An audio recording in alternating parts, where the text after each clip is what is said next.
જય શ્રી કૃષ્ણ મિત્રો, આજે આપણે તુલસી માના મહિમા વિશે વાર્તા કરીશું.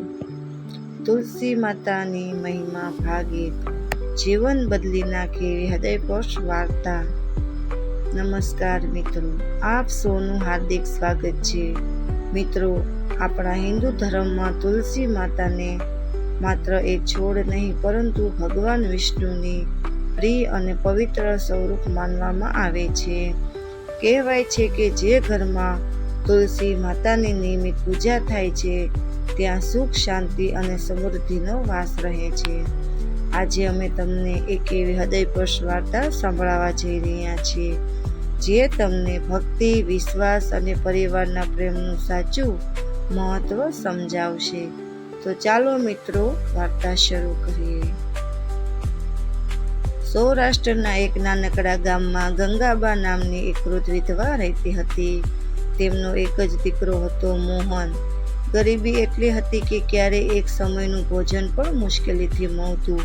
છતાં ગંગાબા ક્યારેય ભગવાન સામે ફરિયાદ કરતા નહોતા. દરરોજ બ્રહ્મ મુહૂર્તમાં ઉઠતા, આંગણું સાફ કરતા, તુલસી માતાને પાણી ચડાવતા, ઘીનો દીવો પ્રગટાવતા અને ભગવાન વિષ્ણુના નામનો જાપ કરતા. તેઓ હંમેશા કહેતા, જે ઘરમાં તુલસી માતાનું સન્માન થાય છે ત્યાં ભગવાનની કૃપા ક્યારેય ઓછી થતી નથી. મોહન ભણેલો હતો. તેને લાગતું કે પૂજા પાઠથી નહીં, માત્ર પૈસાથી જ સુખ મળે છે. એક દિવસ તેણે કહ્યું, માં, આ તુલસીની પૂજામાં સમય બગાડવાને બદલે હું શહેર જઈને પૈસા કમાઈશ. ગંગાબા પ્રેમથી બોલ્યા, દીકરા, મહેનત કર, પરંતુ ભગવાનને ક્યારેય ભૂલતો નહીં. મોહન શહેર ચાલ્યો ગયો. શરૂઆતમાં તેને સારી નોકરી મળી. થોડા જ મહિનામાં સારો પગાર મળવા લાગ્યો. નવા મિત્રો મળ્યા. શહેરની ચમક ધમકમાં તે ધીમે ધીમે માતા અને ભગવાનથી દૂર થવા લાગ્યો. ગંગાબા દરરોજ તુલસી માતા પાસે એક જ પ્રાર્થના કરતા, હે તુલસી માતા, મારા દીકરાને સારો માર્ગ બતાવજો. સમય પસાર થયો. એક દિવસ અચાનક કંપની બંધ થઈ ગઈ. મોહનની નોકરી છૂટી ગઈ. બચાવેલા પૈસા પણ ધીમે ધીમે ખતમ થવા લાગ્યા. જે મિત્રો રોજ સાથે રહેતા હતા તેઓ પણ દૂર થઈ ગયા. ભૂખ્યા તરસ્યા મોહનને પોતાની માતાની યાદ આવી.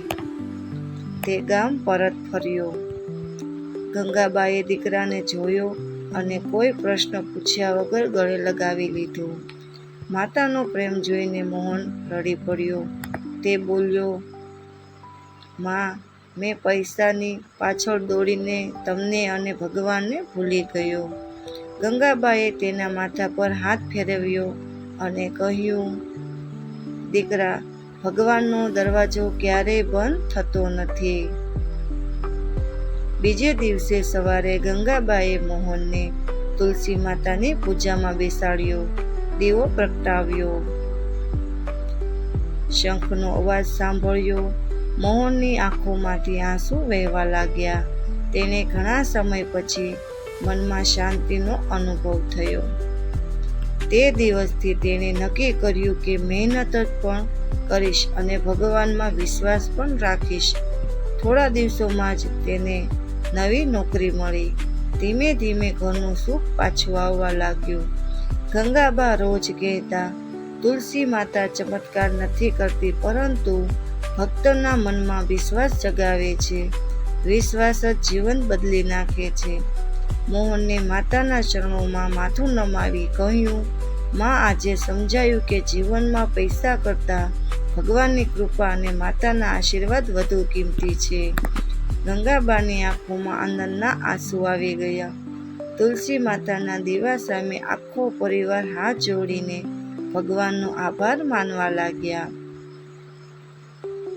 મિત્રો, આ વાર્તાનો સંદેશ એટલું કહેવા માંગુ છું, તુલસી માતાની પૂજા માત્ર એક પરંપરા નથી, પરંતુ શ્રદ્ધા, સારા સંસ્કાર અને ભગવાન પરના વિશ્વાસનું પ્રતીક છે. મહેનત સાથે ભક્તિ અને સારા કર્મો જોડાય તો જીવનમાં મુશ્કેલીઓ પણ ધીમે ધીમે દૂર થવા લાગે છે. જય તુલસી માતા, જય શ્રી હરિ. ફરી મળીશું ભાગ 2માં. કોમેન્ટમાં જય તુલસીમાં લખવાનું ભૂલતા નહીં.